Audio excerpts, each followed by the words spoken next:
contract, mainly increase the security in the side channels.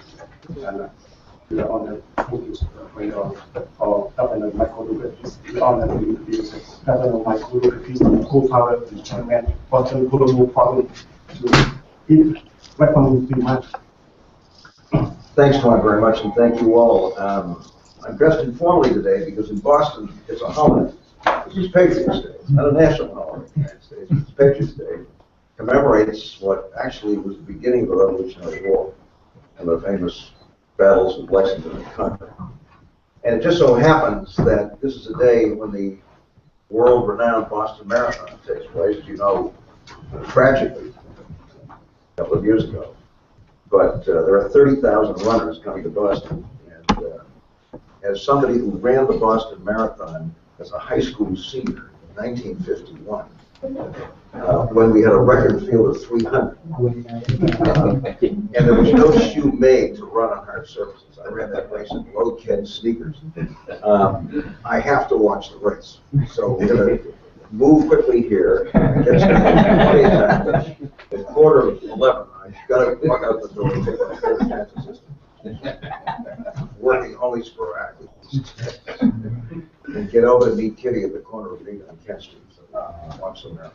But it's great to be with you and to be with you after Twan and I and a number of really very good people had a similar gathering at Meiji University in Tokyo just a few weeks ago, in which we addressed this very topic.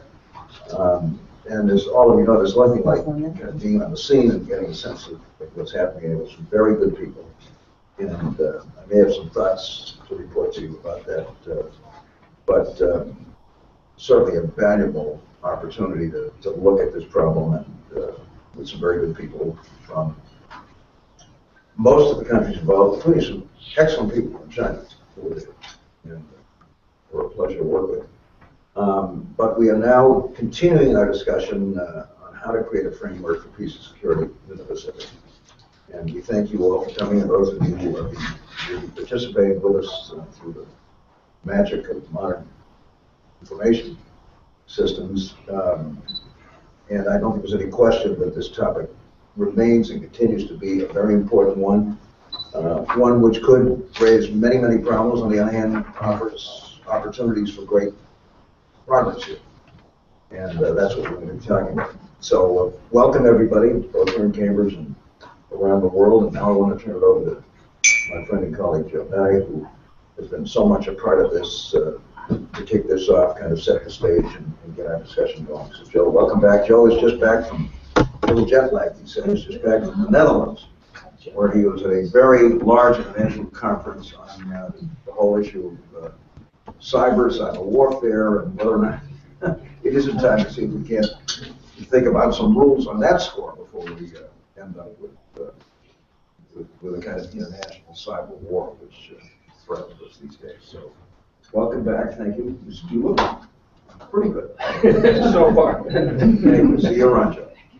What's the Greek word? Etsiketsi? Etsiketsi. So. Anyway, I thank you, Mike, and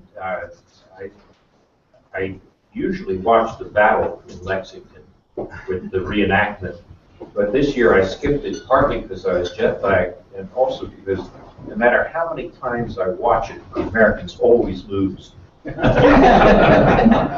You'd think after all these years of reenactment practice, we'd get a little bit better, but no, we always lose. Well, you have to wait for time. That's what we want. That's right. Anyway, to think about our subject this morning, it's worth noticing that the headlines in the New York Times last week were right on target for what we're talking about. There was a picture on the front page of Fiery Cross Reef in the Spratly Islands, and in there you could see the new runway that China was building, which is supposedly going to be 2 miles long, capable of accommodating any kind of aircraft, including military aircraft. And this is a reef which is about 1,000 miles south of Hainan, the otherwise southernmost part of China. So there's a fair degree of concern, a degree of alarm. Some people have said that once the Chinese have built this airfield on Fiery Cross Reef, that they will then declare an air defense identification zone, similar to what they declared in the East China Sea, and that this is part of a plan to close off the South China Sea. One has to be careful not to become too alarmed, though, because we've been through this before. In 1995, when I was serving in the Pentagon, there's a great deal of alarm about the fact that China is constructing structures on Mischief Reef, which is about 100 miles from Fiery Cross Reef, also in the Spratly Islands. And at that time, the United States issued a declaration about policy. It said that if we would take no position as a country on the sovereignty issues in the South China Sea, that they're far too complex, there are too many conflicting claims, not just China and others, but between ASEAN countries amongst each other, and that the U.S. had no position on sovereignty, but it did have a strong position on the idea that the seas should be governed by the UN Law of the Sea Conference, which the U.S. regards as customary international law, even though, ironically, the Senate has failed to ratify it. And also that we urged the parties involved to find peaceful ways to resolve the disputes and develop codes of conduct. And that's been the American position since then. The question is, should this position change? Are we seeing something which should lead to a difference where the Americans take a tougher position in the South China Sea? I think it helps to put this in the broader context of U.S.-China relations. I think managing U.S.-China relations in the next half century or so is going to be one of the crucial questions for world peace. And as I argue in my new book, Is the American Century Over? I think we can manage that relationship. I don't see a necessary conflict between the United States and China. And we have to be careful not to overreact. On the other hand, we also have to make sure that we protect our interests and our allies. I should also note that the South China Sea is different from the East China Sea. In the East China Sea, where there's dispute between China and Japan over what the Chinese call Diaoyu Islands, and Japan names it Kaku Islands, we have a very clear position, which is that the Senkaku Islands are within the U.S.-Japan Security Treaty. They're covered by Article 5 of the treaty, and the president has said this himself in Japan. So in the East China Sea, there's no question. So when the Chinese declared an air defense identification zone in the East China Sea, one of the first things the United States did was to fly a B-52 bomber, clearly a military plane, right through the middle of it, to show that we did not recognize that. So East China Sea, I would treat separately. South China Sea, we do not have that same set of alliance relations. There is an alliance with the Philippines, but it's not as tightly written as the alliance with Japan. And the question of how much the United States should be involved in the details of the various disputes there is very much being debated in Washington now.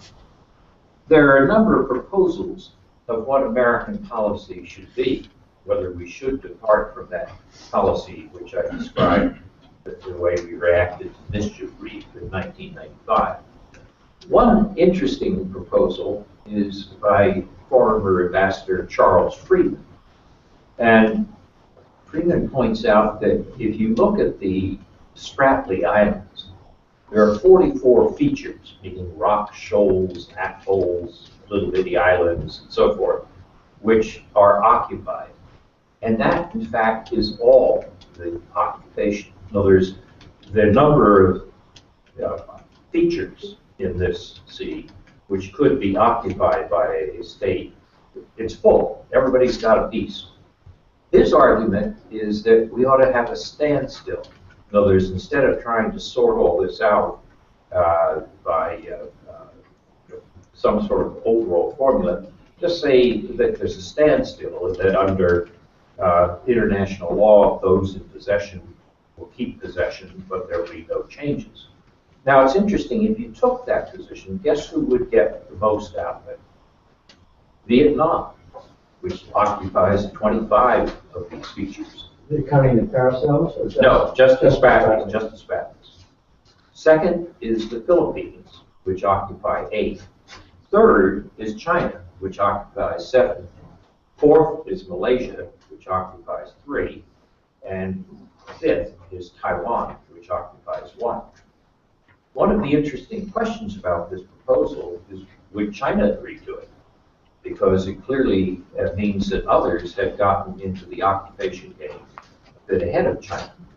But it is an interesting proposal, because instead of trying to sort out all these issues, you can say, let the occupation rest where it is now, and then perhaps you can have incentives for joint exploitation of resources, or if there are conflicting claims, ways to negotiate and compromise over the conflicting claims. So that's one proposal which has been made recently in Washington. The second proposal has been made by Bonnie Placer at the Center for Strategic and International Studies, which takes a slightly tougher position. Bonnie recommends that because China has not developed a code of conflict with the ASEAN countries that she regards, or that the ASEAN countries regard as satisfactory, let the ASEAN countries develop their own code of conduct and as ways to resolve these issues, and let that be a model then for China to sign on to or to agree to. But at least it seizes the high ground that if such a thing exists in Spratly Islands, these things are only a few feet above water level, at least it puts ASEAN in a high position. The second thing she recommends is that the United States should help the Philippines and Vietnam to improve their policing capacity, and particularly to strengthen their coast guards. And recently, the U.S. has announced a program to help actually do that, to have countries in the region improve their coast guard capabilities.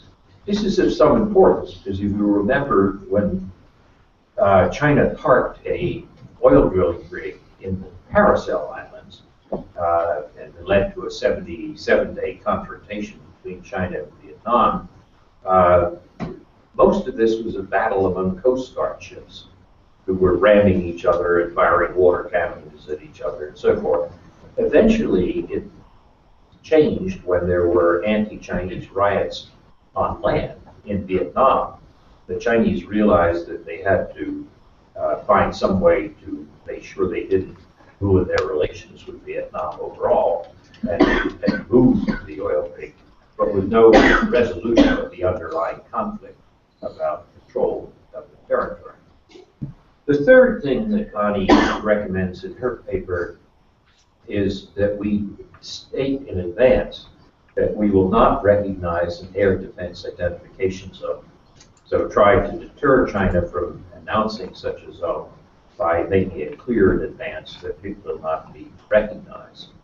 And the fourth that she recommends is to develop the military relations between the U.S. and China, including the so-called Hughes Agreement, in which we deal with incidents at sea, but add to this some agreements on how to deal in air conflicts. And that with principles like this, we're not going to solve the problem, but we can at least prevent it from escalating. Now, the question is, how do we get the right mix? The Freeman principles, essentially of a standstill, with the Americans following the positions that they've had since 1995, which were reiterated by Hillary Clinton at Hanoi in 2010, we would say everybody stay still and start negotiating and developing principles for joint exploitation of the resources. One problem with that is that people say, but the Chinese aren't standing still.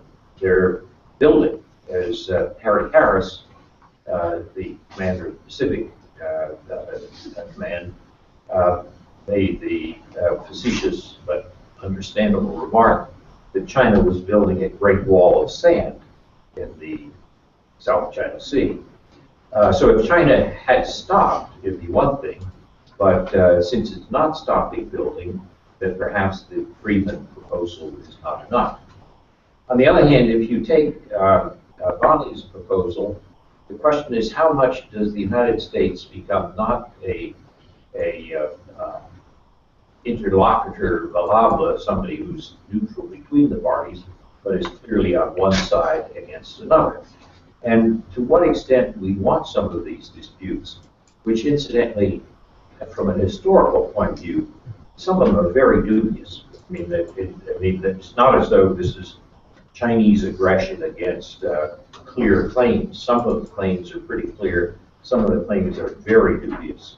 And does the United States really want to get in the position where when we have so much to do with China that we wind up fighting over some atoll, which it's not clear who has the best claim, but it may be that China has a better claim than some others. Are we really going to get into a situation where we treat this as though it's the Senkakus? Senkakus is clear. We've made a statement, it's within a defense treaty. South China Sea is not clear, and it would be a mistake, in my view, for us to treat the South China Sea as though it's the East China Sea and wind up with a cross celebre between the United States and China. I think our 1995 position is still correct. We should not take a position on the sovereignty of the various features in the sea, but take a clear position on keeping open sea lanes and governing the sea by the UN Law of the Sea Treaty, and encourage accommodation and joint exploitation of resources among the countries in the region. So that's my summation of where we stand now, and interested. It was quite clear notwithstanding your... Did I fall asleep?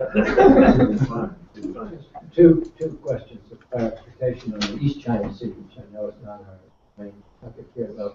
So my understanding is that while we've said that it is clearly administered by Japan and therefore covered by the treaty, we have not taken a position That's on true. the sovereignty issue. We're stating that. We're also neutral on the sovereignty issue. And Yes, that's true. While we flew the B-52 through without notification through the air defense zone, we advised civil airlines to notify.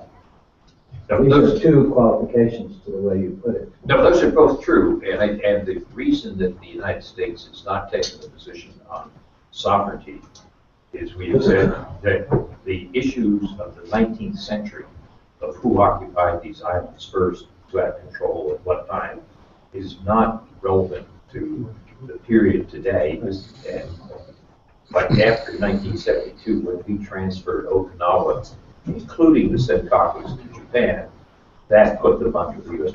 security. I mean, these are small differences, but it's going to turn out, as your presentation suggested, that small differences can make a big difference. Right. So, I agree with your friend. I agree with those friendly amendments. Joe, thank you, Dick, thank you very much. Twine advises me that we have some folks in Tokyo, and it's getting kind of late here. So we want to bring them in before we take all of you. So let's do that, recognizing it seems to me that this is a situation I think that cries out for serious international discussion and collaboration. It shouldn't be a Wild West situation out there. Everybody collectively has to be better than. So let me go to Ambassador Fujisaki. Thank you very much. Once again in Tokyo, and welcome, Mr. Ambassador. Nice to have you with us. Thank you very much, Well, frankly, this is a stormy night in Japan, so maybe we cannot sit through, but we're very honored to be here participating in this discussion. And Governor Dukakis, it was very good to have you in Japan a month ago. So I have a message from Ambassador Yanai, who wanted to be here, but he has a flu and he couldn't come. So he is sending a message, 3 points. One, he thinks that April 15, G7 foreign ministerial statement is very important in saying very clearly on this Law of the Sea issue. Second, as he has been the chair of Law of the Sea Court, he's saying that if the arbitration is compulsory, and however, it is now jeopardized because China is not appearing in the court of Law of the Sea. Third point is he was chairing also a Wiseman group for Prime Minister Abe and has come to conclusion on collective self-defense, which is going to be reflected on guidelines as well as legislation. And it is not directly related to South China Sea, but by fortifying US-Japan relations, he thinks that this has a positive effect. He has written a 3-page paper. Mita-san has it, so she'll hand it out later. Now, my point, first on AIIB. Infrastructure Investment Bank. Some people say that China is reviewing its hardline policy and trying to thinking that they have too many skirmishes with surrounding countries, so they are sort of trying to redress it. Second way of looking is, no, it is a dual approach, trying to continue to take hardline on territorial issues, but try to take a more different approach in economy. I think at present, when we are not clear, we have to be thinking, placing our thinking on the second line, thinking that it may be a dual approach. So what we have to be thinking about is 3 things. One, register our position repeatedly on these issues, and not to make fait accompli by China.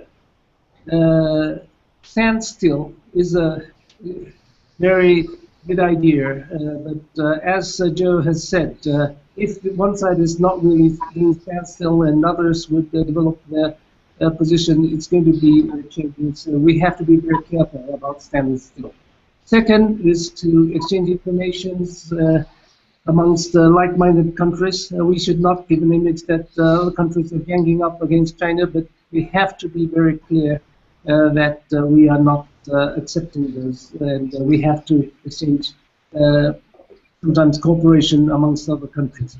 Third point, ASEAN Code of Conduct is not in effect, and it seems very difficult, but we should continue to support those ideas. And I think we have to always remember that Secretary Clinton's position at ARF 3 years ago was 4 years ago was very effective, and it has really given encouragement to countries around the region. Now, lastly, on Prime Minister Abe's visit, I think new guidelines will be agreed upon, and we hope the negotiating TPP may be agreed upon. That's not clear yet, but new rules in Asia Pacific is going to come along, and I think this is very important, that we are setting rules-driven approach in the region, and we hope that this will have a good effect on territorial. Lastly, on Joe Nye's point on East China Sea, I totally share that East China Sea and South China Sea is totally different. However, on non-sovereignty issue, there are some people who would question that how it didn't start in 1972 Okinawa Virgin Act. It started from San Francisco Peace Treaty, and U.S. has borrowed the that area, including Okinawa, from Japan in that treaty. If they didn't think of the sovereignty, how could they have concluded that line is coming from time to time? But I just, I'm not going into this. I would like Admiral Hunter to come up. Yeah, thank you very much. I was invited on an international conference on the South China Sea in Manila, Philippines, and at the end of March, there are many people from Philippines and Vietnam who protest against Chinese invasion in South China Sea, and they announced the joint statement of declaration of South China Sea calling for China to stop land reclamation in the South China Sea. The first question on my presentation came from a young Vietnamese scholar who asked, what is the limitation of Japanese contribution for the South China Sea due to the current Japanese constitution? Many of the participants really want Japan's positive contribution for South China Sea issue because since some Asian countries are reliant on Chinese economy, it is difficult for Asians to have a consolidated position in terms of countering China, such as the formulation of the code of conduct in the South China Sea. Also, last March, the conference for U.S.-Japan alliance in the new defense guideline era, which was organized by the Global Forum of Japan, was held in Tokyo. In that conference, a couple of American former officers advocated for Japan to make active contribution and play a role for peace in the South China Sea. If the recent ruling party's agreement is approved by Diet and promulgated, Japan's self-defense forces would be able to give logistic support and execute defensive rights in the case of direct threat. Meanwhile, China organized the Boao Forum for Asia at Hainan Province. Xi Jinping stated, we could turn the seas of Asia into seas of peace, friendship, and cooperation for Asian countries. No matter what, the China leaders stated, reclamation for many Waksan shares over the South China Sea have been proceeding. There is a great inconsistency between what China says and what China has been actually doing. I'd like to make two proposals on this TV conference. First, all maritime nations should bind together and create a strong case in order to counter Chinese maritime aggression. Even a governmental level could not support the Philippines' lawsuit to the International Arbitration Court regarding the Chinese illegal 9-dash line. Even then, civil organizations should support it. Second, we have to conduct an offset strategy which demonstrates transparency and counter China's disinformation campaign. We should disclose to the international community by social media the truth of what China has been actually doing. This is very effective because China always wants to say her face in the nature of her behavior and therefore may correct what China is doing according to what have been disclosed. Thank you very much.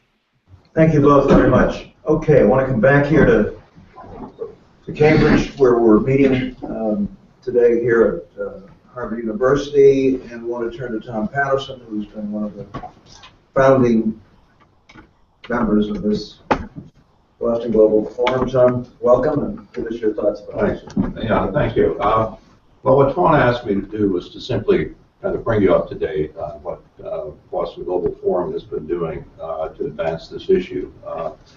You have in front of you the report that we issued earlier this year that reviews what was said last year at these sessions and lays out 4 principles for advancing peace and security in the Pacific region. And those principles are adherence to international law.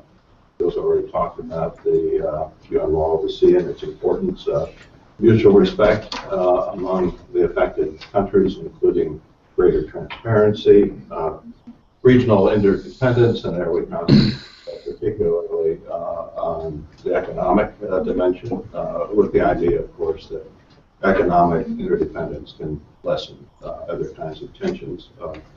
And then multilateralism, that the countries in the region need to settle their issues for the most part in multilateral contexts. And to advance those principles, we're doing a few things. The Boston Global Forum site is open for discussion, for postings, for suggestions about how we can further the agenda. We didn't do very much, for example, last year on kind of the role of public opinion in the region and its importance. But I think if you look at Vietnam and public opinion in Vietnam as it relates to China's drawback on the oil exploration, it's obviously an important part of the equation. Tuan has done a lot of work to create a Young Leaders program. There are now about 100 young leaders in this network from around the world, but particularly in the Asian area, with the idea that a lot of the thinking needs to be done on corruption, and that we need to encourage generational change as a mechanism for resolving some of these disputes. And then we've been working at developing indices that will allow us essentially to track development in this area. We've initially kind of settled on having expert panels. That may well be the way that we will go with those indices. But we'd kind of like to think if there isn't a machine way to do it so that we can do it more systematically and continuously. So we're continuing to develop that. And at some point this year, Boston Global Forum will unveil its indices, including an index threat for the region. Thanks, Tom. Tom mentioned this Young Leaders program that we've now developed with many, many very impressive young leaders from around the world who we hope will be participating actively in this. And we have one, I believe, who will be speaking to us now from Vietnam. Trong Minh Vu, who is a member of the Young Leaders Network, the director of the Center for International Studies at the University of Social Sciences and Humanities in Ho Chi Minh City. And I think you're with us, so you're on. Go ahead. Professor John Knight, a member of Boston Global Forum. I am delighted to have an opportunity to talk about South China Sea dispute. So my part focused mainly on the policy recommendation with regard to the introduction of idea to develop a South China Sea monitor and South China Sea threat index. So our starting point is that increasing security threat and instability in South China Sea is largely the responsibility of national misinformation, misperception, and mismanagement. The lack of maritime domain awareness in the South China Sea is an endemic problem that has strategic and operational consequences. Countries in the region, Vietnam and the Philippines, remain insufficiently equipped to monitor their near sea and creating an environment prone to accident and miscalculation. And dealing with the growing security threat to the South China Sea situation, so we have to build a regional maritime threat awareness, and that's why the South China Sea Threat Index and South China Sea Monitor was created to assess the maritime security and regional stability in the South China Sea region. They aim to provide an objective platform for economic and policy debate about the priorities required to strengthen security, as well as encourage government and international community to take action. So, with the monitor, we could inform the public about the bad behavior and provide, for example, the international community with a more encouraged account who is actually doing what. And we use a wide-ranging definition, including both positive measure of stability as well as instability indicator. It assess stability and instability tendency in 5 categories. A, the use of force in the South China Sea. B, the level of regional institutionalization. C, the development of land reclamation and construction in the contested sea. D, arms race between involving states. And E, survey of security experts in South China. So we try to make the group of experts 50 to 100 people, and we adopt the methodology of global threat index developed by Professor Thomas Peterson. And we looked monthly into cause-effect relationship and consequences of 5 categories, and try to update the monthly and make the newsletter to update something. So we think that the long-term challenge for Southeast Asian is how to rebuild the rule-based order in the South China Sea, and this initiative can promote open dialogue and exchange of information knowledge in order to promote effective understanding and follow the common standard. Again, the best way to proceed is to begin with the small step in the resolution, or at least the managing many. We think that the South China Sea is the best place to start. And thank you very much for your attention, and we look forward for your feedback and comment on our idea to develop the South China Sea Monitor. Thank you very much. Thanks very much, and thank you for being a part of this. We look forward to working with you and lots of other young leaders. Mike Fuchs, I think, is ready to come in. Deputy Assistant Secretary for Strategy and Multilateral Affairs in the Bureau of East Asian and Pacific Affairs at the Department of State. Mike, thank you for joining us once again. Give us your sense of all of this at this point in time. You've done that before, and things have been happening. So bring us up to speed on Sure. All of this. Go ahead. Thank you. Thanks, Governor. And thank you, Professor Nye, for the lay down at the beginning. I thought that there was a lot of merit in a number of the different aspects of the proposals that you were outlining at the beginning. And I think that we in the U.S. government agree that there's a lot of merit in a number of those proposals. As I've said a couple of times before, we've had these conversations last year, there are lots of new developments, obviously. The land reclamation is a huge new development, I think, and I'm happy to get into that in a minute. But I think, as always, it's important for us, as from the United States perspective, to take a step back and first look at what are our interests, what are U.S. interests in the South China Sea. Again, I think Professor Nye outlined this very well. Going back to the 95 statement and Secretary Clinton's 2010 statement at the ASEAN Regional Forum, and I think that those statements, without a doubt, still apply in terms of guiding our policy. So what are our interests, right? Our interests are not in which country gets which rock in the South China Sea. That's not our primary concern. That's why we don't take a position on ultimate sovereignty. We do have an interest, though, in, broadly speaking, peace and stability, right? Of course, we have broad interest in peace and stability everywhere, but in the South China Sea in particular, there are very acute reasons why we have interests in peace and stability in that area.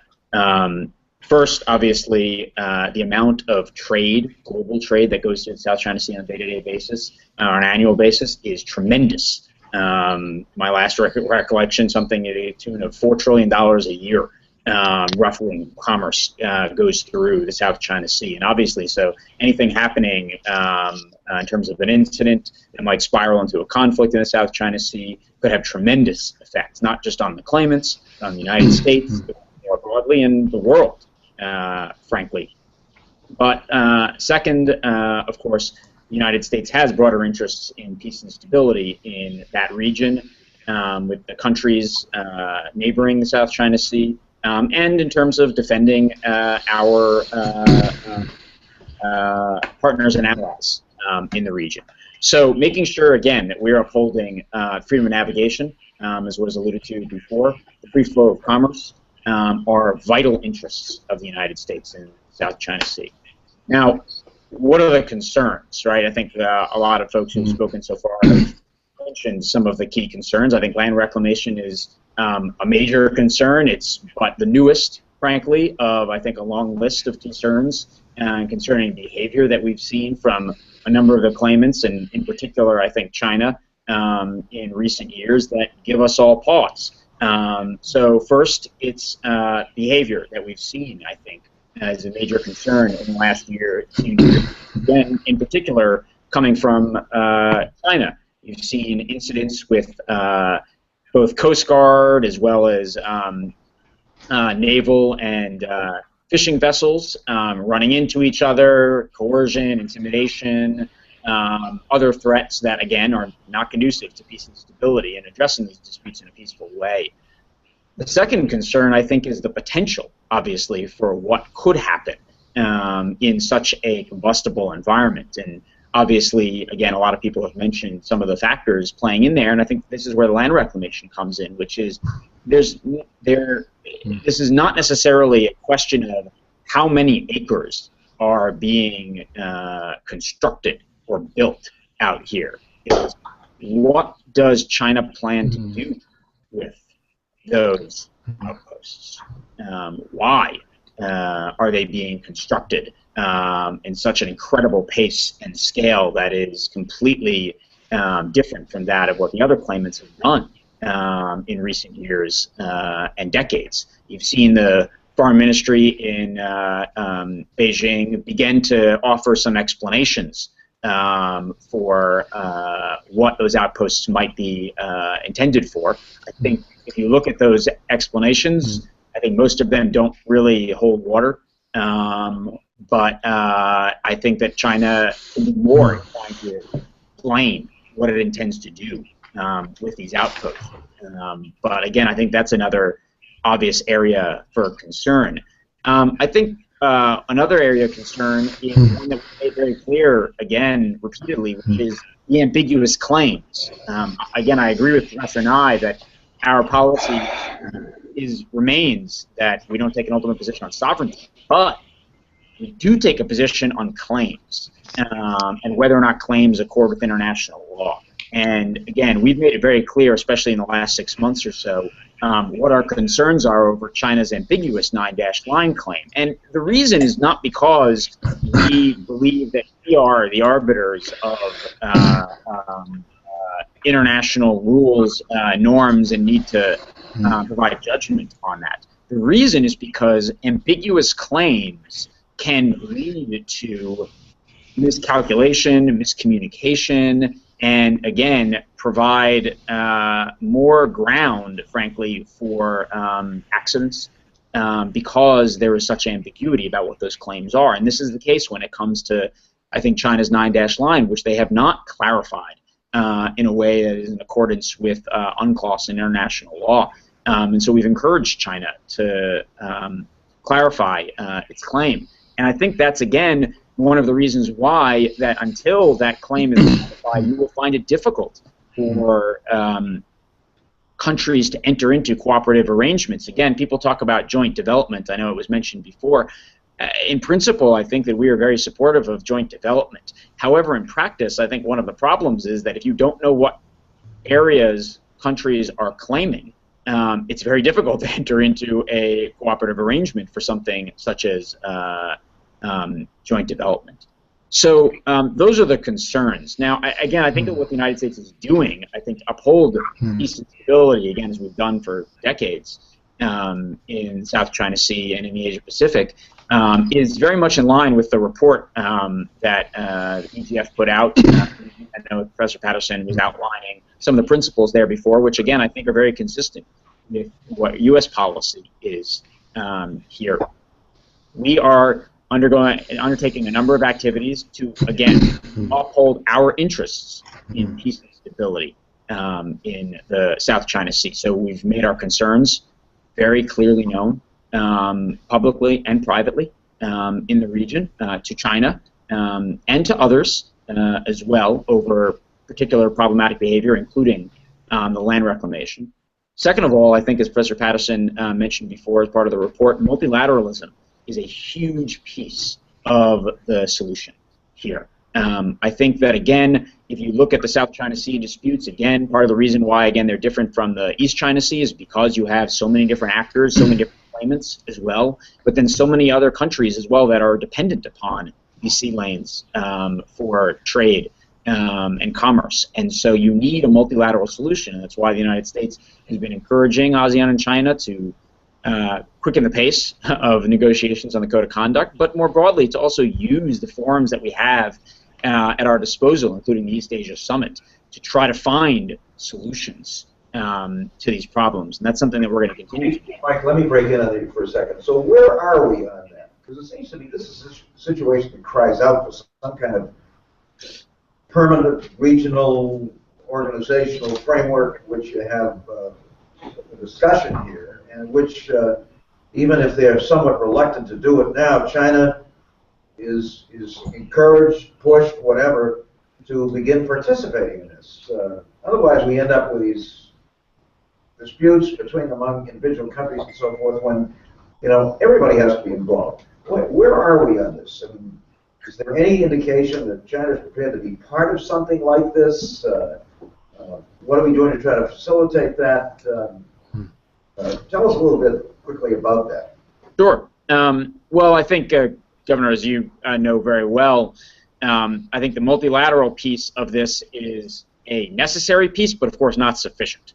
So it's one big part of the puzzle, but it's not the only piece of this. So I think there are a couple of different things here. One, to be honest, I have not seen, from my experience in the last couple of years, especially in the last few months, a willingness on the part of China to accelerate a diplomatic process to address these disputes. The Code of Conduct negotiations between ASEAN and China, frankly, have now been ongoing in some form or another for 13 years. I understand that things can take time, but let's just say that I think that the pace of negotiations will only be as quick as the least willing of the partners. And so, again, we see very little movement forward on a Code of Conduct. Second of all, you have the broader multilateral institutions beyond just ASEAN. The East Asia Summit, I think, is one that we are investing a lot of time and energy into. You have the leaders of all of our countries, including China and the United States, and all of the claimants there. And so we're investing a lot of time and energy in trying to build that up. However, of course, this is also a long-term proposition. And so the strength of these institutions and the ability of them to actually affect a problem on the ground like the South China Sea, again, like the Code of Conduct, is only going to be as fast and effective as the least willing of its members.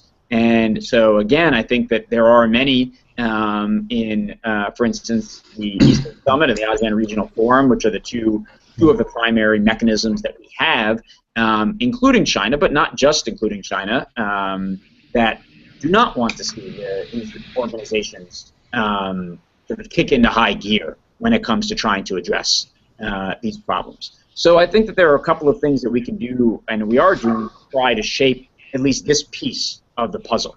One, again, is to show, I think, China that there is value in engaging in these regional institutions and in these frameworks for peaceful resolution of things, like the Code of Conduct, that, again, can accrue to China's advantage. And so I think that that's one piece of necessary diplomacy that we're trying to engage in, and I think that needs to happen.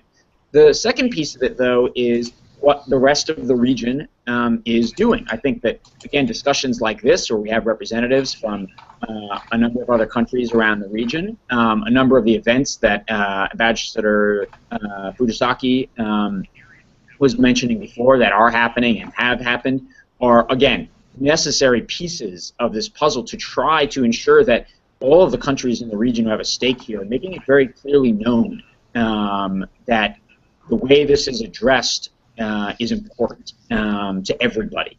Those are two, I think, again, maybe not sufficient, but definitely necessary pieces of this puzzle. If I can, then just to go on from what you were saying, Governor Dukakis, to move on to a couple of the other things that we are trying to do, again, to address this situation. I think that, again, Bonnie Glaser was mentioning this, I think, via Professor Ngai in her report, increasing the capability for maritime domain awareness in a number of the countries in Southeast Asia, I think is vitally important. I think having visibility on the water and on the ground, so to speak, as to what's happening out there is incredibly important. There are events and incidents that happen on a daily, weekly basis in the South China Sea, and any one of these is a potential incident that could spiral out of hand. And so having visibility is increasingly important, and having the ability of the countries in the region to patrol their own exclusive economic zones and activity that's going on there, again, is, I think, important for peace and stability. I think the ITLOS case is a good example of another peaceful way to address the disputes. Now, again, the United States doesn't take a position on cases before international courts by other countries, but what we do support is the ability of countries to use international legal mechanisms like the International Tribunal of the Law of the Sea. And so I think that this is another very necessary piece of the puzzle. Final comment I'd make is that I very much would go back to what Professor Ngai was saying. Again, I think that there are a lot of very good suggestions in a number of the different proposals that Professor Ngai was outlining. Going back to part of what he characterized as Ambassador Freeman's proposal is very similar to something the United States now for a year has been pushing in the region, both publicly and privately. It was sort of crassly dubbed the freeze last year, and you can call it what you like. But the idea was very simply that without affecting the claims made by any particular country, the only way they're going to get started on peacefully addressing these disputes with the hope of unlocking a solution is, again, some sort of halt for the moment to certain types of provocative behavior in the South China Sea. It allows countries to do a number of things to protect their interests. It does not affect sovereignty claims in any way, shape, or form. And what it does is it allows countries the space necessary to begin having a more serious dialogue as to how they're going to peacefully address these disputes. But again, I think that and you've seen the willingness of some of the countries in the region to embark upon a proposal like this. But again, I think that ongoing activity with the land reclamation being front and center, I think, complicates the situation greatly. And it is of serious concern to us. I recognize I've talked for quite some time, and I actually have to run just a few minutes. But so let me stop there and just thank you again, Governor, and Professor Ngai. That is very, very helpful. There are at least a couple of politicians at this table. I'm one of them, and Tom Valley is another. And has had extensive experience, served at Vietnam, has extensive experience since that time, partly as part of the Kennedy School's work, but as somebody who's deeply involved in this. So, Tom, you and I tend to be people who say, okay, let's get going here. You know, in the long run, we're all dead. What John Maynard Keynes once said. How do you see this evolving? I mean, as somebody who's been in the business trying to find solutions to problems and a process that works, tell us a little bit about your thoughts on this. Yeah, thank you, Governor. First of all, I think let me talk a little bit from the perspective of Vietnam. Okay.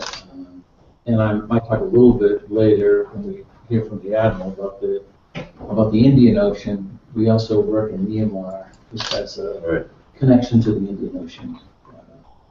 China has a strategy, one nation, two oceans, and that's being played out through Myanmar. I don't think I'm going to add any clarity. I think I'm going to add more confusion to the situation. We might not know exactly what to do. I think a couple things about Vietnam. I don't think the rocks are what they care about. I think what they care about is the exclusive economic zone. They care about the zone. They care about the 200-mile limits from their land out, and so that the reclaiming is not about the rocks. It's about the distance between their border and a new structure, and that's just part of the equation. The rocks can be negotiated. They've negotiated the rocks before. They negotiated a deal in the Tonkin Gulf a little bit. So I don't think the rocks are the problem. The problem is the economic zones, and those can also be negotiated. I think one thing, Joe and I have talked about this before. Vietnam and the United States have basically the same China outlook. They're going to do everything possible to avoid conflict. There's no desire in Vietnam for conflict with China. There's no desire in the United States for conflict with China, unless China wants one. And that's enough. We can't answer that. I'm not sure I agree with you. I think there are people in Washington who are salivating over us nuclear conflict. Yeah, but they're not. I don't think they're close to that. Maybe rhetorical. But in Vietnam, no one wants a war. But Vietnam will go to war, be an asymmetrical war. But they don't have the capacity to go to war. Vietnam is also divided on this. The Vietnam is divided on. The best way to look at this is in the 2013 Shangri-La dialogue in Singapore. The Prime Minister of Vietnam goes and said, look, we need the big powers to decide what's happening here. We can't do it alone. We need the big powers. We need the United States to strengthen its military presence in Asia. And he's basically, in 2013, endorsed the rebalance of the pivot, or whatever you call it. So the Vietnam's Prime Minister goes to Singapore and says, we want the pivot. 1 year later, the Minister of Defense goes to Shangri-La and says, no, this is an internal matter. This is a family feud. We can handle, don't overdo it. No, and so Vietnamese politics is also divided over how to handle this. It makes it complicated. The Vietnamese public is not confused about this. The nationalism in Vietnam is determined by how anti-Chinese you are.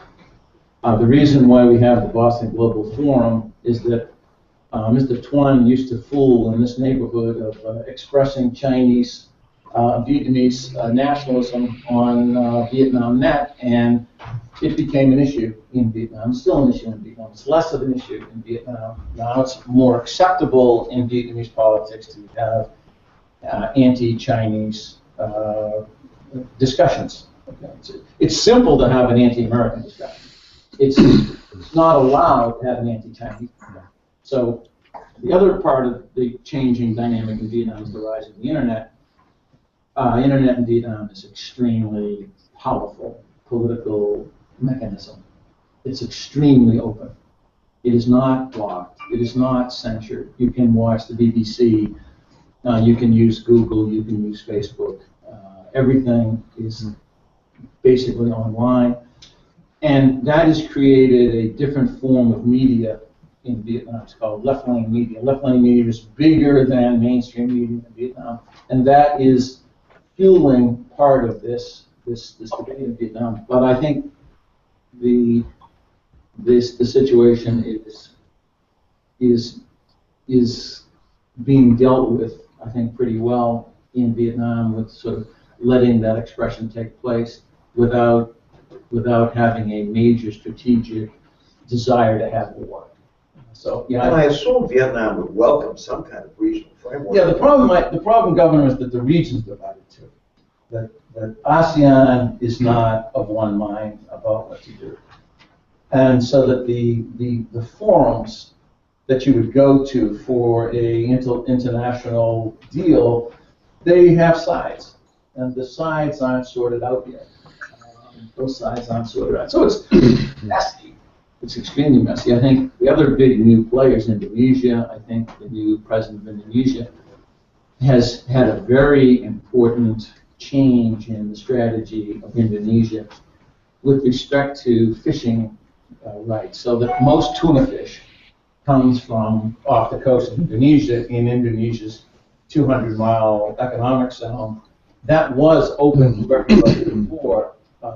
It was open basically through extra legal mechanisms. People could fish there. They basically closed that down, and so Indonesia is now policing their economic zone in the 200-mile limit, sort of adding value to Vietnam's idea that we are also going to get the 200-mile playground. And a reminder here that there are a lot of players here. A lot of important players. Yeah. Not just Yeah, big China versus Big some players, big big things. players. But anyway, that's about it. Great. I want to go to John Quelch, of course. A lot of experience in China, some thoughts about this, and then to our Consul General here, Japanese Consul General here in Boston, some comments. So, welcome. Thanks, Governor. So, very briefly, my principal point is, if I were listening to this conversation in Beijing to this point, would I have anything to worry about? My conclusion is that I haven't heard anything that would lead me to worry about what I'm currently doing in the South China Sea. And I want to just highlight what I think are maybe three possible objectives that we haven't necessarily considered about China's motivations for messing around on these rocks. Number one is, I think it's a wonderful distraction. I think there's nothing more brilliant than having an aerial photograph of a runway being built on a rock. First of all, to advertise the brilliance of Chinese engineering to buyers around the world, but also, more importantly, to get everybody focused on that while we are, as the Chinese military, doing all sorts of other things on other fronts, whether it be cyber or traditional military, and these are not getting nearly as much attention as a result of this wonderful distraction with the rocks. So number one, it's a wonderful distraction. A second possibility is that it's a wonderful safety valve. It's a wonderful safety valve for Xi Jinping, who has, to his right, a set of bellicose Chinese military that would make the Tea Party look, you know, like a bunch of wimps. And Xi Jinping has to address their motivations. And if he can provide a safety valve through the rocks for those kinds of nationalistic tendencies, that's a wonderful thing. And likewise, on the other side of the coin, for all of the other players in the region, for their like-minded nationalistic tendencies to be expressed in the relatively benign form of arguing over rocks, strikes me as being also extremely constructive in the broader context. And then the third thing that I think the rocks give to China is a wonderful loyalty test, a sort of, you know, temperature test that they can use to determine whether or not this week the Philippines is on side, or whether Vietnam is weak, whether or not Indonesia is strong. Every week they can make a move here or a move there, and it's a wonderful test of loyalty, which could otherwise be termed the Chinese tourism distribution test.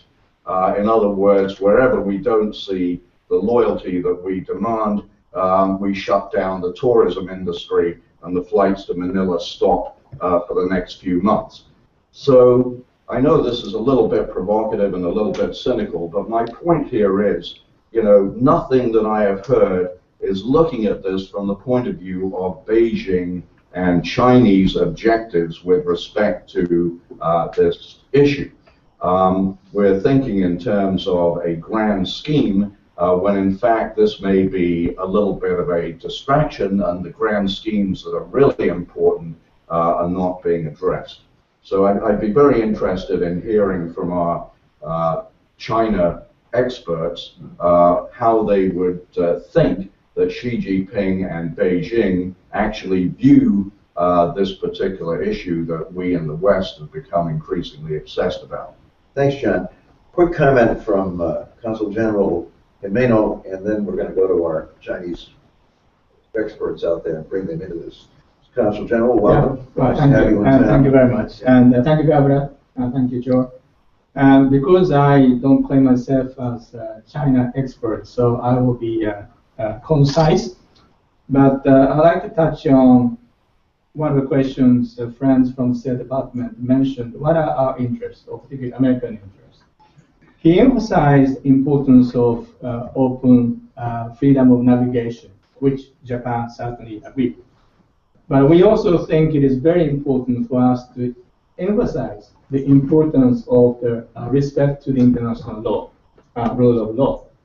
And therefore, we agree one of the first of the four principles that Boston Global Forum has put forward, because it is not only what is de facto the freedom of navigation, but is a basic rule. If we compromise on that, it can happen in many other fronts. Secondly, or therefore, there are two aspects of interest. The secondly, there are principles, and we agree with the four principles. And particularly, as the Prime Minister mentioned at the Shangri-La dialogue, we very much emphasize on the importance of this international law and peaceful settlement. That includes not taking advantage of possible changes by fait accompli or the coalition or intimidation. But one point I'd like to add is that this multilateralism is very important to show that we are all working together. That is important, and sharing information. Because time is short, I will not. I will move on to more specific things. As I pointed out just now, we need to discuss what we can do to have some influence on the Chinese policymakers' mind, on the Chinese leadership. Talk is not enough. We have to talk about actions. But actions, as Joe has pointed out many years ago, power is a broader concept. It doesn't limit to physical power. So a talk and presenting a case that what China is doing is wrong in itself is important. And I'd like to back to the question of China perspectives. So I'd like to see more Chinese people to learn about the facts of disputes.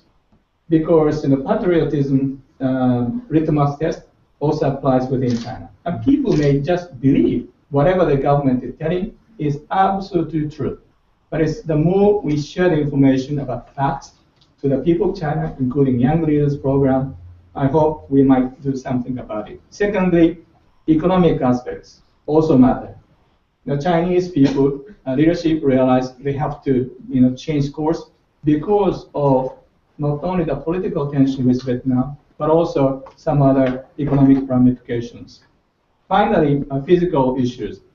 I don't think we're talking about American military intervention, but some people have mentioned supporting the capability of maritime authorities in the region and also information sharing that will enhance the ability for us to stop one-sided actions.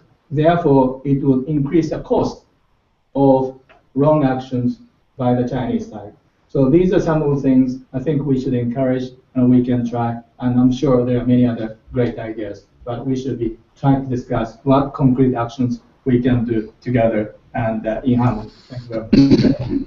All right, let's turn to some folks who know a lot about China and spend a lot of time thinking about China policy. And we're going to start with Professor Zheng Wan, who is at Seton Hall University. Professor Wang, are you out there? Hello, hi. Good morning and good evening. Can you hear me? I'm very happy to be here, and I'm very impressive that the modern technology can helping us to engage such important discussion from the different part of the world. And I think I learned a lot from today's discussion, and I totally agree with Professor Nai regarding that it's important that our research on South China Sea should focus more on conflict resolution and concrete proposals. Because so far, even though the tension of the South China Sea has generated a lot of research and discussion, but most of them focus too much on geopolitical analysis. There's still lack of concrete proposals, and it's easy to criticize, it's easy to blame, but it's more important we can find more practical solutions.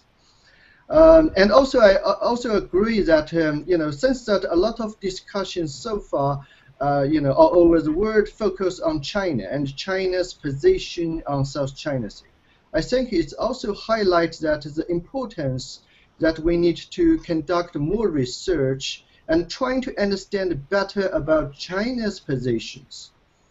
And so far, I think very often people somehow considering everything China has done is because only about the it's only from its leadership.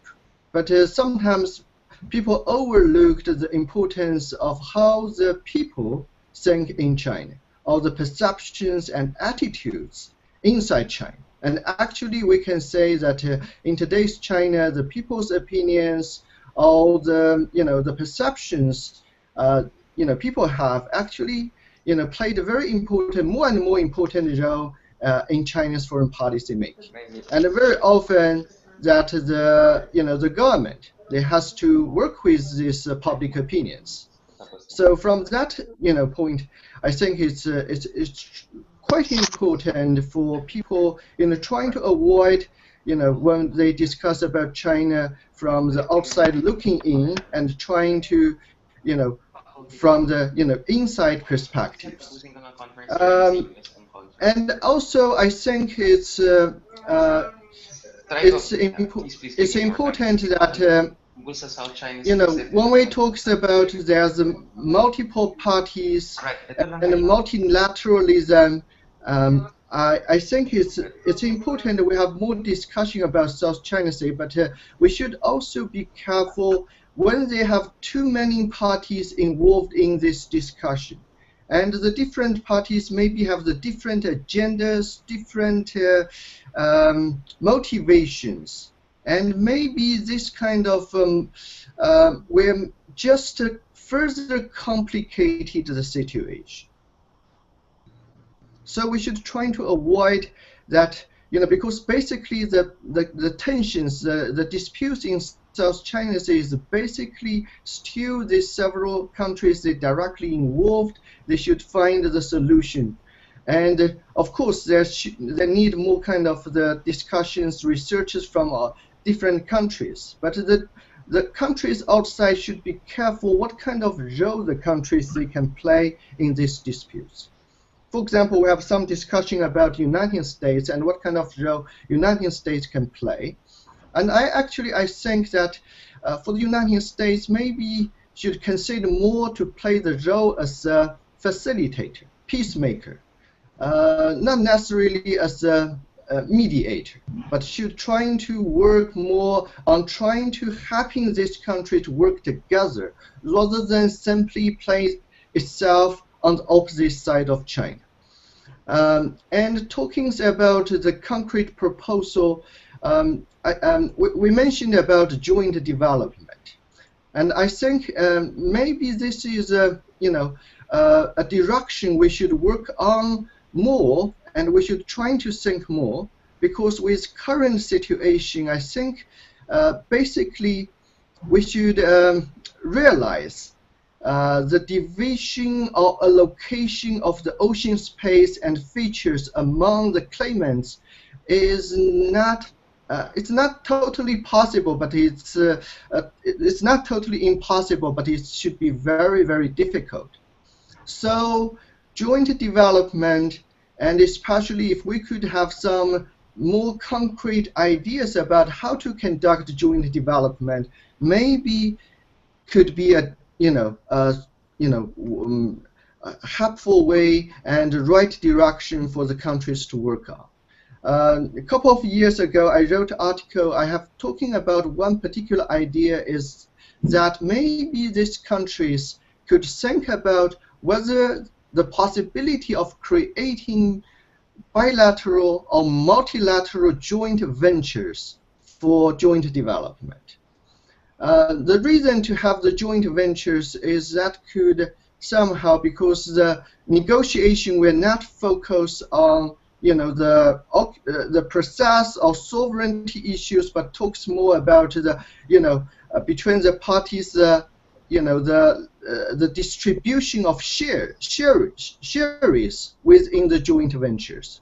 How many shares each country's got, and some principles could be used in determining the distribution of shares, such as the length of the coastlines, the extension of continental shelves, historic involving discoveries and governance of this area, and UNCLOS can be used as the underlying framework for the principle of the negotiation.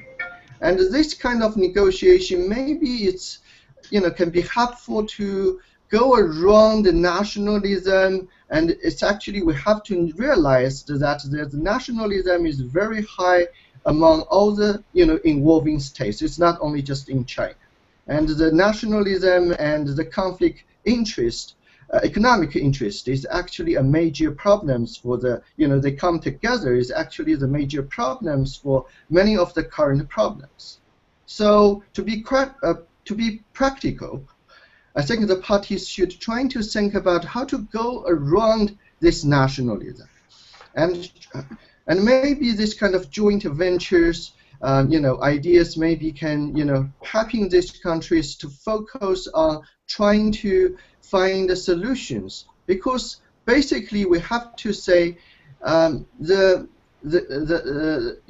gas resources, oil resources, and the economic interest is the key factors, rather than focus just on the, the rocks and features. Okay. Yeah, I think I will stop here. Let me interrupt for a second. It's an interesting proposal, interesting idea. Li Guo, you're at Boston University. Right. You've listened to this discussion. Be interested in your response to Professor Wang's suggestion here, and maybe also a comment or two on John Quelch's rather interesting observation that China's president is being pushed hard by what I guess is China's own military-industrial complex, John, and sees this as a possible way to deal with that. In any event, what about the idea of kind of beginning this with joint development, whether we can, as Professor Wang has suggested, and then maybe a comment or two on does China have a military-industrial complex, and is it a factor here, and to what extent is it a factor as the Chinese president tries to provide some leadership on this issue? So welcome, and give us your thoughts on this. Thank you for having me to talk about it. But first of all, I want to say that I'm not expert in international relations because I'm a communication scholar. So I want to I am a researcher in communication and media studies. Well, that's a lot of this. Yeah, so so I can maybe comment on a little bit about what Professor Wang took, how we go about the nationalism maybe in different countries. Good. So I think public opinion is very important. This is something that we want to take into consideration in manage and maintain the peace and security in the area. And public opinion is actually, according to my analysis, that public opinion is very highly correlated with the media coverage, mainstream media coverage in different countries.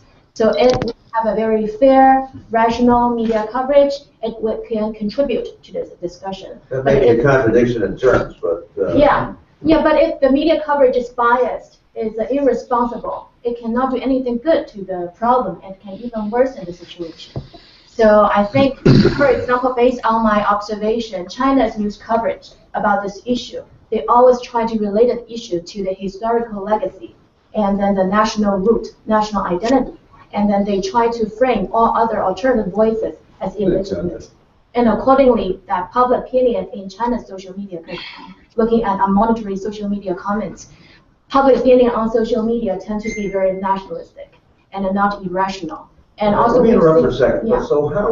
But in the case of Professor Wang's suggestion here, that maybe we can get started on the subject with something like joint development. I mean, rather than think more globally here, maybe just focusing on possible joint development.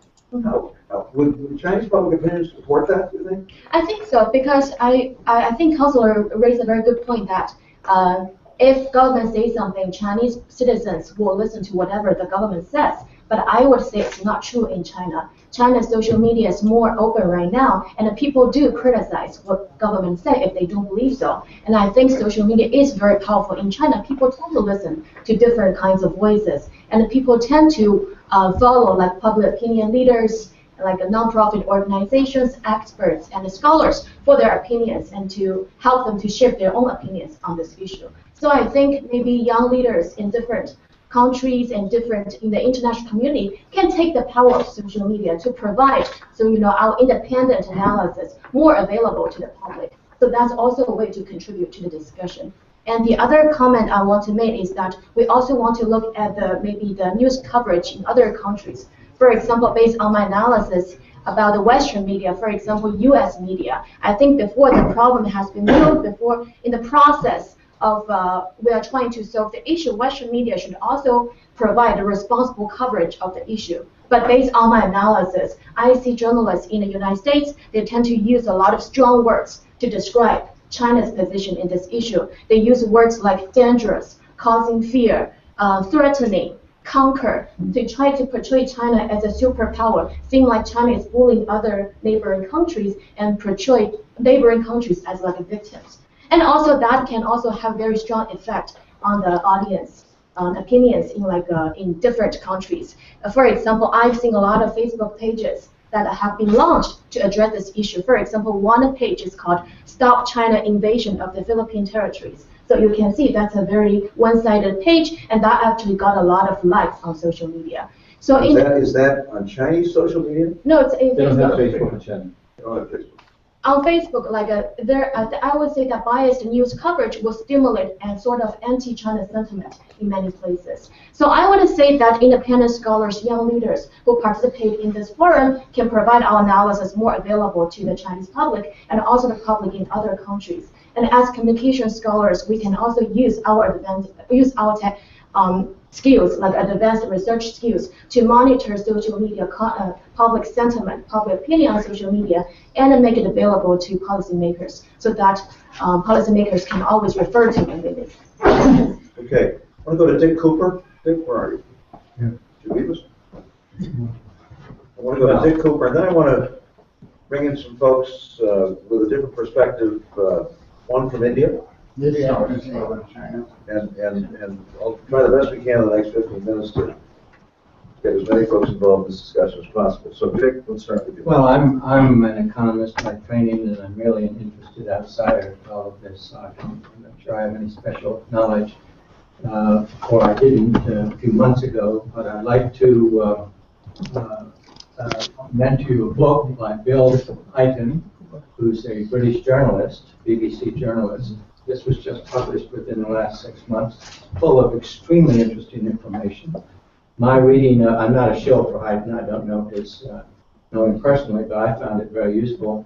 He discusses both the historical precedents, the origin of the 9-dash line and so forth, and he discusses the law of the sea, the legal aspects. Anyway, it's full of useful information.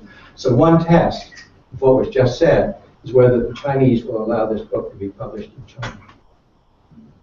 My reading of Hayden is that the Chinese claim to the rocks is paper thin. It's a really thin piece of paper. That does not settle the issue because the claims of the other countries are also paper thin.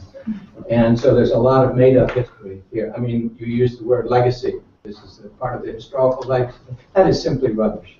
It is simply rubbish if Hayden is correct. It's a made-up story. It's a made-up story. The Vietnamese threw out Hayden from Vietnam, so he does tend to... I myself have been doing some work on the introduction of the telegraph to China. Won't go into the history of that, but I chanced across a aide-memoire given by the Chinese equivalent of the Foreign Ministry to the British Consul General in the 1870s, in which the Chinese claim territory to the low tide line. Not even a territorial sea. which was recognized in Europe at the time. And anything below the low tide line is international waters. I mean, it's a really interesting aide-memoire which people, and in particular Chinese, should know about. Of course, the Chinese can always claim that Qing was a foreign dynasty and didn't represent China, but that is not, I think, the current view. Second point, we can't learn many positive lessons from the Middle East, but I know of one. There's a huge chunk of territory in dispute between Saudi Arabia, a relatively big country, and Kuwait, a relatively small country. And these two countries, it happens to have a lot of oil under it, these two countries quite sensibly have said, we're going to push the sovereignty issue off into the future, let's exploit the oil. So we have a concrete example, jointly, we have a concrete example on land of two countries, a big one and a small one, relatively speaking, jointly exploiting a resource in spite of an ongoing territorial dispute. So it's a very, very positive example in that respect. And I guess my final observation, which is stimulated by Joe's opening remarks, and the fact that the Chinese are building he said 2 miles, so it's a 10,000-foot runway, which is a standard size for big jets.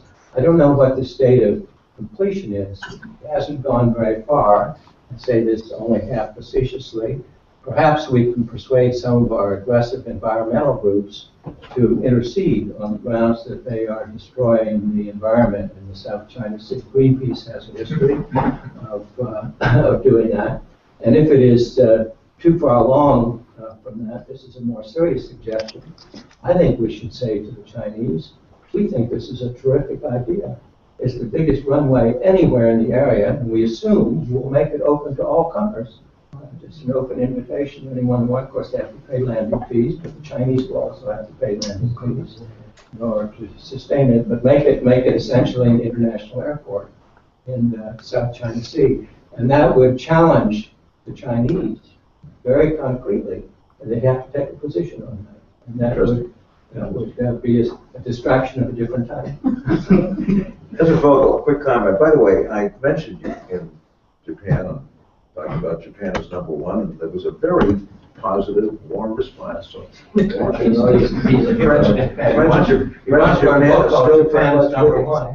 then I want to go to Admiral Burma and get a little bit of a. So, Ezra, a quick comment then. It's not that quick. Because Well, I think China is very important. Yeah. And I think what China wants, one is there's a broad feeling among many Chinese that since the Sino-Japanese War in 1894, they've lost a lot. Now they're strong and they want to regain a lot of what they've lost. And they lost Taiwan as a result of that war, and they lost control. And now there's a very broad feeling that since they have strength, they can move out and expand, and even though a lot of things are not here, they want to move. Secondly, if I were a Chinese leader and realized that in such a huge country with so many people not yet part of the affluence, I would want to stroke nationalism and have a very strong national response. And at the same time, I would not want to get into conflict because that would cause lots of trouble, and then we lose. So I think what we can take advantage of with China is that they will push in all kinds of issues. But that we are clear, and if we can come to agreements that they want stability too, that's a conflict. And I think there's a lot of problems with that. At the same time, I think there are opportunities now to have a broader, better relationship with China. And I want to suggest 3 important opportunities that we now have.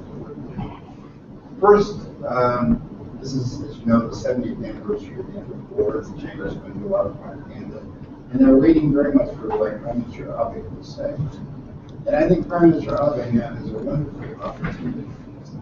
He's going to be at Harvard in a couple weeks, and he's going to Washington. And I think it's a wonderful opportunity for Abe, kind of like Nixon, because he was in, because he could go and work with the Chinese. Yep. Now for somebody who is considered within the Japanese kind of like right, to say, we're a proud country. We're going to be a strong land nation. We've done an enormous amount of good since World War II. We've accomplished a tremendous amount, and we're still a strong and able country. But we made a mistake in going to war, and we caused a lot of damage, and you can show empathy. I don't think the issue is apology. There have been a lot of formal apologies by the Japanese government. But I think he has an opportunity when he comes to Harvard and Washington to show that he has very strong empathy. And the Chinese have made it very clear they're waiting to see what he says. They talk about the Mariana Danwan, and now they're waiting for Abu Danwan, his proclamation on these issues. So I think it's a real opportunity for a better relationship. Consul General, communicate that to the Prime Minister. Yes, sir. Secondly, I think we have a chance now to make some corrections to our error in not supporting the Asian infrastructure. We did not handle that well as a nation. One of our students in East Asian Studies here went to law school, and she became the legal expert at the World Bank. She was hired by the Chinese and their industrial bank and their investment bank to help shape the law. So they're relying on very good, thoughtful advice about international rules. And I think there's a chance now for us to begin to negotiate with China by the entry of the United States and Japan in the bank. And we can point out that we believe in international rules and international standards and negotiate with all of them. There's a lot of indication that they are receptive. You want to do that? That they want to move in that direction. And therefore, I think there's a lot we can do now to get over that. And that carries a very big message to China that if you follow the group participation in international organization rules, we will welcome you and we will support you. Yeah. And I think that's a terribly important message. The third message, if I were Chinese, I think what really bothers me about what the West is doing. One is surveillance along the Chinese coast. And within a few years, they're going to have the capacity to surveil our coast. They're going to be sending people just like we are. We have a Somebody in Washington would be concerned about that. The Russians did that all the time. I'm sure some journalists would call attention to that. Right. And a lot of politicians would respond. But I think there's a chance to say that, look, these things can be considered. We are remaining firm on it easily, but that there ought to be rules of the game about how we do things. So that to the Chinese is now one of the hugest irritants. They're making all kinds of noise. About our surveillance. About our surveillance. And they're going to be doing a lot of things that we're doing. And I'm not sure we're going to be happy with what they're doing. I mean, this is a chance to say that, okay, there are ways of thinking about a relationship. I think if we could handle these things in this broad kind of context, it would make all these technical issues much easier to deal with, much more stable, and much less risky. Thanks, Judge. Good agenda. Admiral Burma, welcome. Nice to have you with us. We don't have too much time, but no, I'll keep it as short as possible. We'll wrap up things with you. Since I was till recently in government, I need to say that what I am saying now is in my personal capacity and not for use. Just a few words on the engagement with Southeast Asia we started. In earnest, it started in the early 90s with a Luki's policy, and it's really taken off since then. Starting with the free trade agreement, which says trade multiply. The other thing is I'd like to say is that many are not aware of the interest, the economic interest in the Pacific. In fact, 35% of our trade transits to the South China Sea. And the other requirement is energy resources. In fact, our state oil major is in a consortium with American and Russian companies, exploring for oil as well as production, joint production agreement. for the Sakhalin oil fields. This oil also passes through South China Sea before it makes its way to the Indian refineries. The problems in South China Sea, of course, are known in Greece as well. I won't talk about that. But what we've seen is that China's extraordinary economic growth has been similarly accompanied by its military power that's grown. Concurrently, it has been exercising soft power, what you point, in propagating its economic interests across the world, including in South China Sea for the littorals.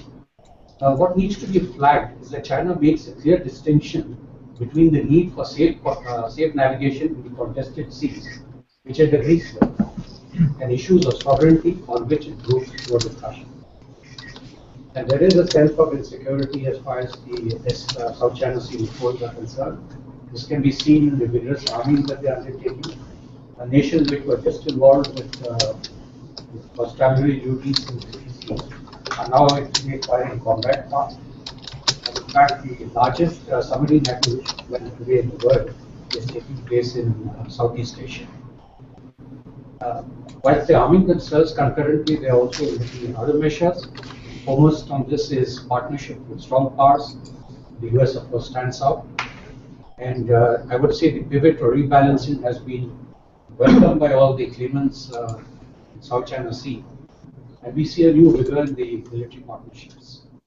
Japan's offer of help in capacity for some of the nations has also been welcomed. India has been quite consistent in its view.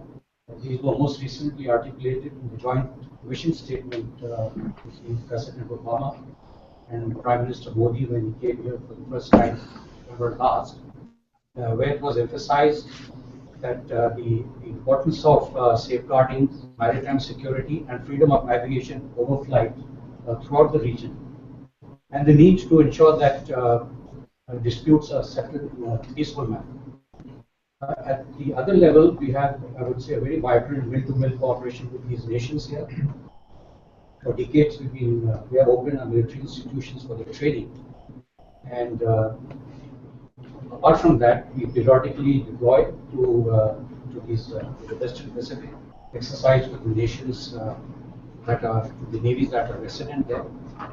And closer home, we conduct periodic patrols, which have been instituted with the navies of Indonesia, Myanmar, and Thailand.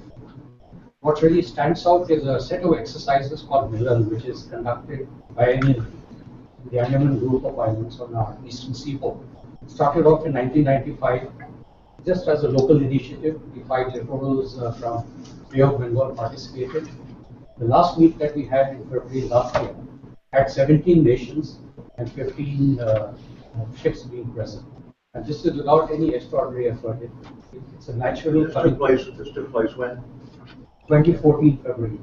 Okay. I would also like to point out the close and mature strategic relationship that we have with Japan, which also influences this region. And we have identity of views on global matters. We have an annual summit, heads of government, 2+2 dialogue with the defense and foreign ministers of both our countries. And a trilateral strategic dialogue between the US, Japan, and India, I would say, caps this relationship. And we also have the annual exercise in Allahabad, where the 3 navies from the 3 nations participate. I would say that what President Obama had to say more recently about China not solving this problem diplomatically, and just because Philippines and Vietnam are not as large as China, they're being elbowed out, is absolutely true. And as expected, the statement was criticized from China.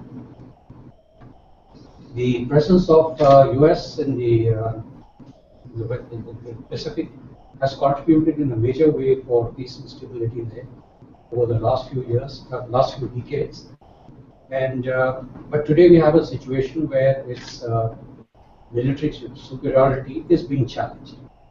But I've always believed that US is able to reinvent itself when it's faced with a challenge. And I find no reason why it would not happen now. And it will continue to maintain the military technological gap vis-a-vis its nearest peer competitor. But what's happening in South China Sea actually has nothing to do with the military power of the US or the ones, the nations which are there. Because what's being practiced there is what we call non-lethal combat. And Alex Calvo, who wrote a recent article on this in Sinsei, flags the need for calibration or response to the use of non-lethal forces, that is coercion by means of limited amount of violence designed to gradually expand control over disputed bodies of water without leading to casualties or a major reaction by the victim countries, other maritime democracies, also called salami slicing. So we therefore see the South China Sea is the deployment of coast guards and civilian vessels, which was mentioned a little while back, instead of the navies. And in fact, the ancient practice of ramming and opposition ship is modern practice than perhaps what modern naval warfare is all about. And obviously, in this battle, the side which has the numbers will have the advantage, the final outcome of the lethal combat. Meanwhile, this reclamation of land, which is going on furiously,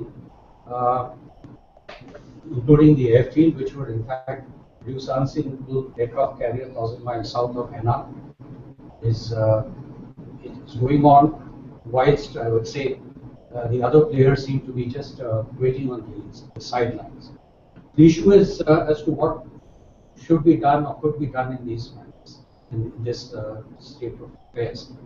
I would say that there has to be dialogue, but at the same time, when you have government-to-government dialogue, it's far too visible. It has to be brought up front in media. In the US, perhaps the Congress would like to listen to it in open hearings. And the situation that we are faced with in South China Sea and China's role, that may not be the most workable solution. In my view, I think maybe a track 2 or track 1.5 more helpful to actually discuss matters. The Boston Global Forum could be one such book that is appropriate. Both sides have issues of sovereignty and security. Perhaps what could also be done concurrently, it's not happened all these years, it should have happened much earlier. Independent study by experts, who actually interpret this, because how is it to bring that into the issue of competing strategies? The Philippines has gone to the International Court for Arbitration, China has refused to, but they have brought out a paper, ostensibly basically answering the issues which Philippines has brought out, while saying it's got nothing to do with the official response. What they have brought out, more than once in that paper, is to say that UNCLOS has no jurisdiction on issues of sovereignty. It's a different thing which has to be looked at, and that's something which needs to be done. I feel in this track 2 or track 1.5 forum that we are talking about, obviously China and US would be present, but it would help to get some parties which are not directly involved in the issues in South China Sea, that's from outside. Countries like, say, perhaps Canada and Brazil, to also be part of this dialogue, which may perhaps be more helpful in talking to each other. Great. Thank you so much. I found this to be far more constructive discussions we've had. And thank you all for being part of this. Sorry, we haven't made the reach and make those I hope we can build on this show. Have a final quick comment before what you I would just echo what you said, Mike. I think this has been a very good discussion, which has opened up a number of the subtleties of the issues, and therefore allows us to get into this further in the session. Look forward to that. Thank you all very much. Follow this together. Happy to take this today. Yes. Thank you.